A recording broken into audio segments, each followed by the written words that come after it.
You think, as a writer, about cartoon published in newspapers of French and Denmark? I just received an email from my former assistant, who is now studying in Denmark. And he said that he wished that in the town where he is, where the paper was published, he wished there had been an interfaith council, because he feels that if there had been an interfaith council, people would have understood the provocative nature. Well, I guess the editor understood it was going to be provocative, publishing those cartoons. But there would have been no need to do that. I mean, I believe in the free press, but I also think the press should be responsible. And there was no need to deliberately insult Muslims.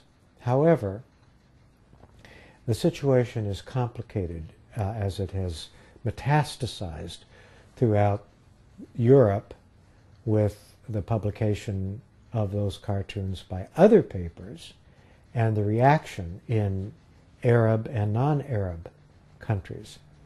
One speculation that is particularly disturbing to me is that since those cartoons were published weeks or months ago, why is it just now becoming an issue? Well, some are speculating that Saudi Arabia, having failed to provide safe conditions for everyone on the Hajj, in order to deflect criticism from the Saudi government, has fanned the flames of this controversy.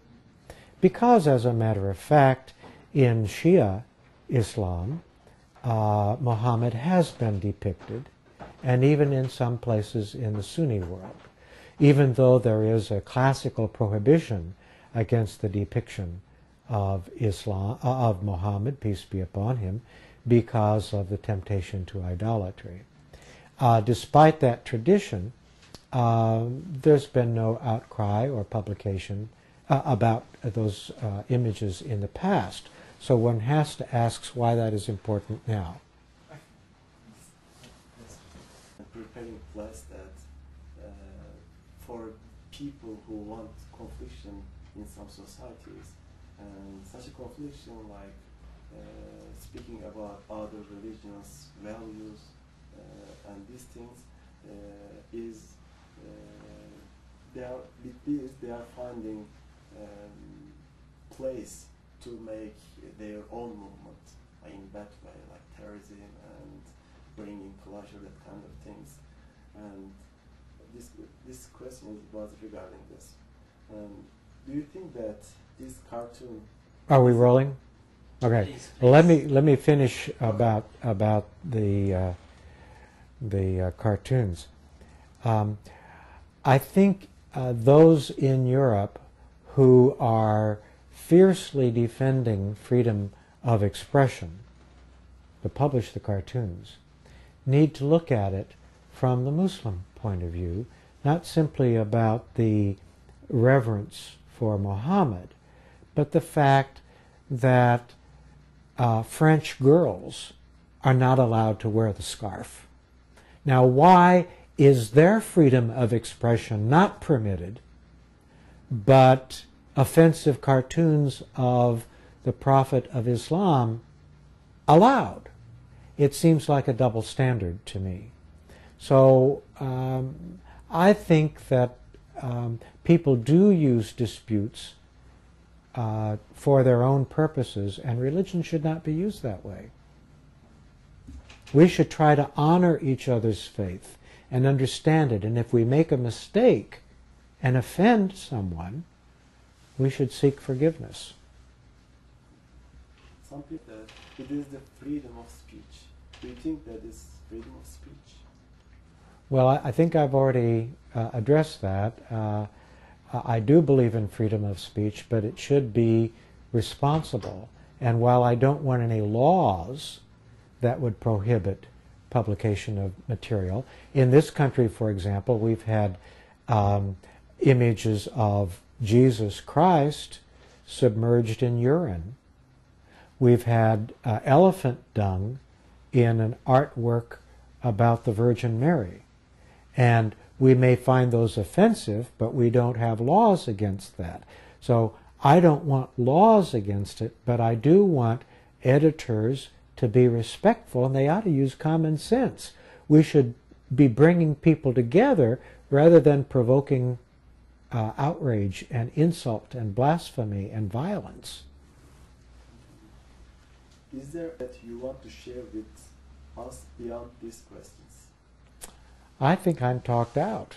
I mean, there is so much I could say in gratitude for the trip. It was so wonderful. Every day, every hour was wonderful. I mean, going to Hagia Sophia was, I could just an amazing experience. Seeing the beauty of that place and the enormity of it, and I compare it only with the Vatican, St. Peter's in Rome, and experiencing the respectfulness of Islam toward those of other faiths. Appreciate that. Are we done? Last question. Okay.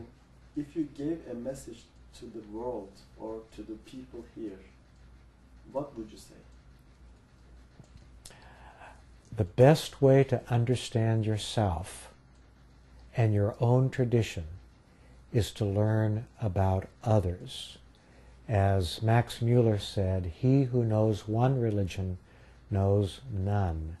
We can't really appreciate our own heritage unless we are able to compare it with others. Interfaith dialogue does not mean conversion. It does not mean agreement. It simply means respectful exchange and understanding. Rudyard Kipling, the English poet, once asked rhetorically, "What knows he of England who only England knows? What do I know of my own country unless I've been to Turkey and France and Spain and Jordan and India?" My understanding is broadened, even by going to another city, if it's Wichita or New York or San Francisco or Chicago or San Antonio. So in religion, we understand ourselves better when we affirm our kinship with every other human being and are open to trying to see the infinite, which is so large it cannot be expressed in any one language. If we are humble about our own understanding and use the gifts of other people to help us understand not only them, but to understand ourselves. Thank you. You're welcome.